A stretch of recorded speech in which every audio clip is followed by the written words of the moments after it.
Alright guys, it's time to review Dragon Ball Super Episode 18, and I gotta tell you guys one thing. This episode,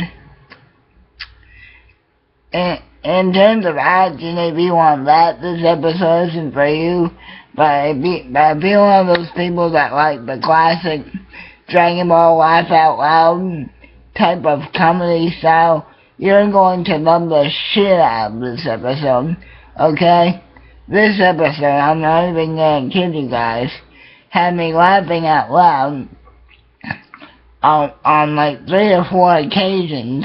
But now on to the actual review. So the show starts out with Goku and Whis traveling through the time vortex, and then Whis says, "Oh, Goku, it's certainly interesting that you want to train under me so bad, just to get stronger than Vegeta and as strong as Bills." And then Goku's like, yeah, and all that. But then the first laugh out loud moment comes in. Goku's like all of a sudden, "Hey Whis, can we stop for a second because I gotta go pee?"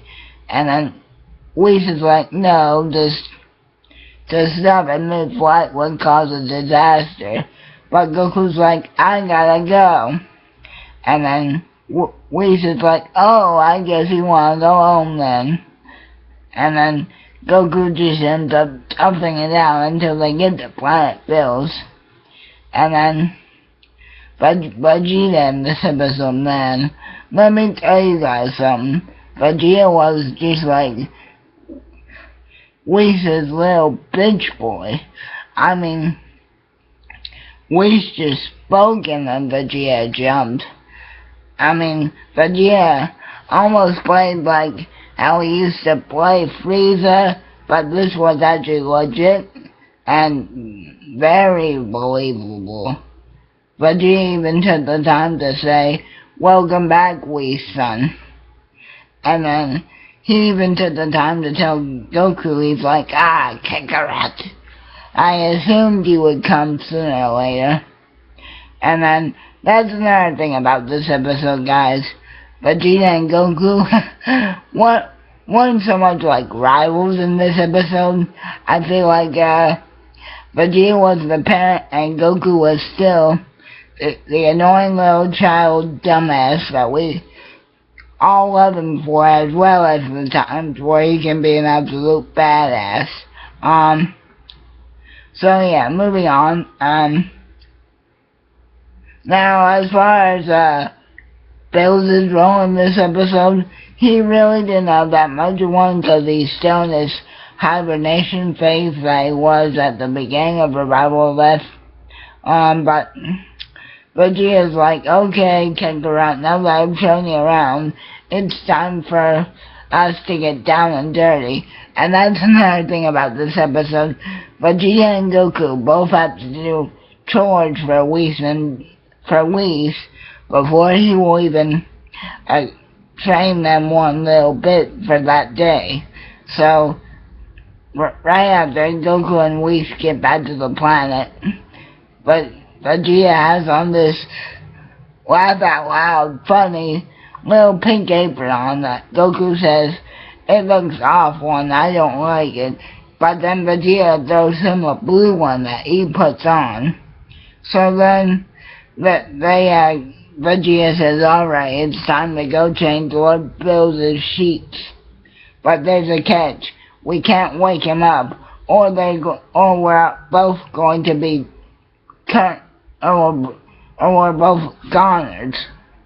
So what they end up having to do is, after Goku and Vegeta both get thrown across the chamber with nothing but Bills' tail, what they end up doing is just waiting for him to turn over, and then Bills ends up grabbing Goku by the throat, and then that gives Vegeta enough time to basically change everything without waking Bills up. And then builds accidentally, I guess, or daydreams and fires an energy blast, which causes one of the alarm clocks to heat up, and then Goku does something that's very funny, but also very reminiscent to the situation with Cell. He sees the alarm clock's gonna explode on Vegeta, and then he uses instant transmission to transport the alarm clock to Whis, and he lets it blow up in Whis' face. That was another laugh out loud moment.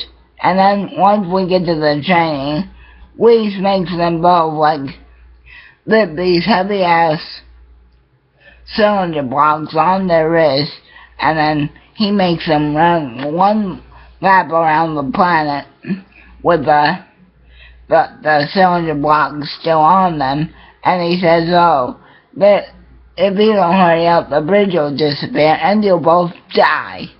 So, after all that, we get to see Zerbit and Tomoa, and then they basically say, oh, the army's dead, we need Lord Frieza, we can't support any more soldiers. Then Sorbet is like, alright then, withdraw.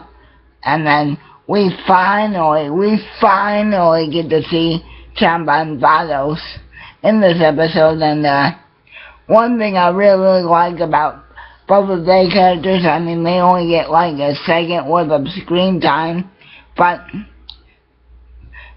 one of their explosions from arriving at the planet they destroy and impairing Sorbet and Tomoa's ship, and sending it flying back into space.